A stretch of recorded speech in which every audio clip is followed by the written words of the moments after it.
Is retirement for the everyday Australian now a pipe dream? The government does not expect Australians to retire off their super. Now, if your first thought was, yeah, I can retire, I have my super, it's going to look after me, you might have a misunderstanding of what super is. In today's video, we're going to be going over the average super by age group, how much super an everyday Australian needs to comfortably retire, and what superannuation actually is. Yes, that is going to be everything that is going to be discussed in today's video. And yes, I do know that's a lot of information to go over and I don't want to bore you to death. So let's package this in a way that's more consumable. Starting with how much the everyday Australian needs to retire comfortably, and then use that as an indicator to see how close the everyday Australian is actually to a comfortable retirement.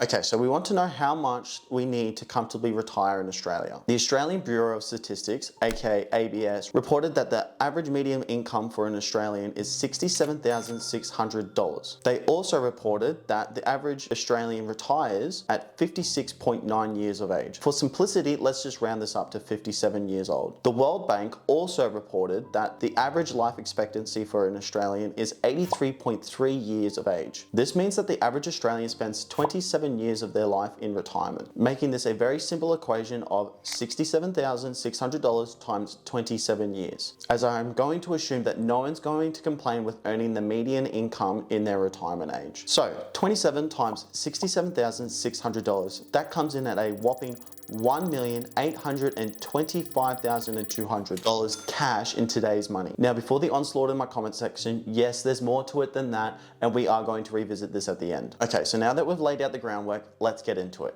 18 to 24 years old. The males are coming in at $4,189 and females are coming in at $3,899. You've just started out into the workforce, so it's no surprise that these figures are quite low. But how close are they to a comfortable retirement? Well, at 18 years of age, you're 49 years away from the average retirement age. So it's quite simply the 1.8 million figure divided by 49. This means that in your very first year in the workforce, you need $37,428 in your super in your first year in the workforce. Now, hearing this probably sounds like an absolute nightmare to know that you're already tens of thousands of dollars behind to be on track for a comfortable retirement. So retirement is a pipe dream for the everyday Australian. Not really. These raw figures can be misleading, so we're going to do a quick little speed run through the next age brackets. Make sure you pay attention to what a comfortable retirement sum would look like in comparison to what the everyday Australian is currently achieving. And at the end, I'm going to divulge on why these raw numbers aren't exactly what you need to look out for. So we're now going to go on with the 25 to 29 year olds.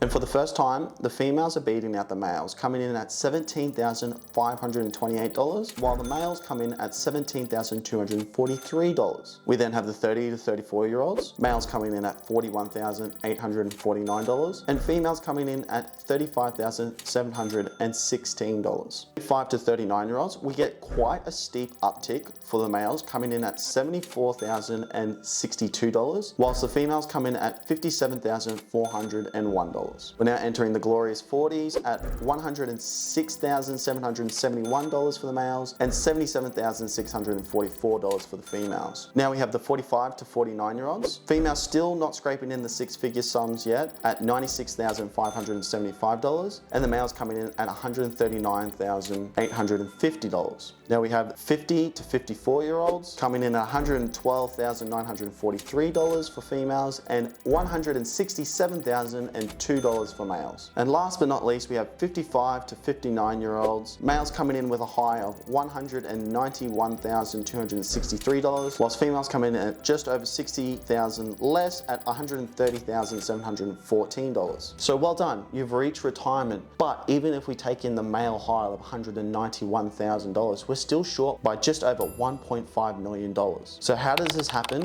Or why does this happen? And to answer that, you need to understand what super actually is. And as stated by the Australian Treasury, the modern Australian retirement income system comprises of three elements, which have become known as the three pillars: a publicly provided means tested age pension, mandatory private superannuation, and voluntary savings. Two of those are government provided or mandated, whilst the other one is on your own back. Cheers, Thomas, for the word vomit, but what does it mean?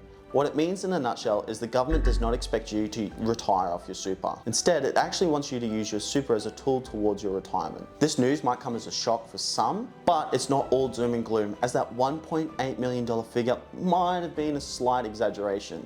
Now, if it was to retire off a pile of cash or money, yes, you would need $1.8 million in cash to retire, but supers aren't piles of cash.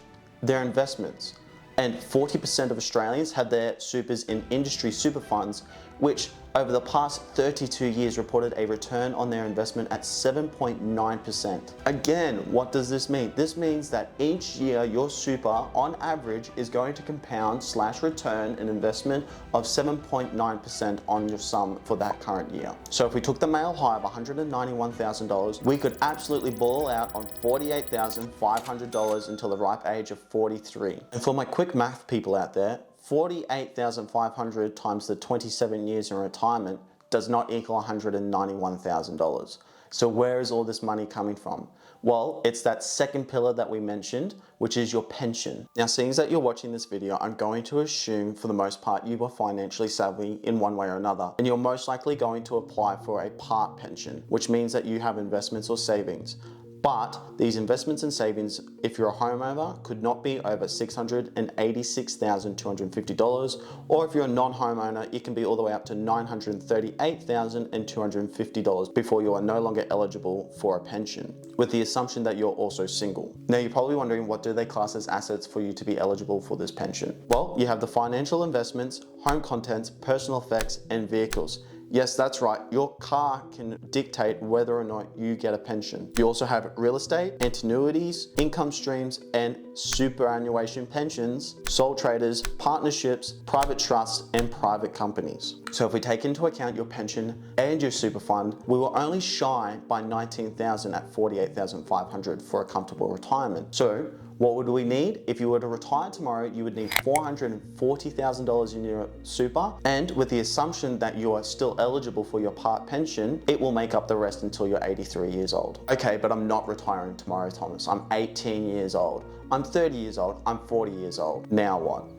Well, Australia reported over the last 10 years an average inflation rate of 2.3%. So I'm going to put up the figures of 440,000 compounded by 2.3% for however many years you are away from retirement. Now, for my 18-year-olds that saw a figure of $1.35 million, now I understand that current rules and regulations would dictate currently for an 18-year-old today to retire at the same standard as a retiree tomorrow, they wouldn't be eligible for the current pension, thus not actually having the same quality of retirement. But I can assure you the government doesn't hate you, and you'll see over time these rules and regulations adjust with the times. This is why it's important for you guys to be on top of rules and regulations for your pension as it comes closer and closer and closer. At 18 years old, all we want to know is, how can I get a bigger and bigger pension? So if you enjoyed this content and you want to see what the best supers are available, please consider liking and subscribing and keeping an eye out for more content.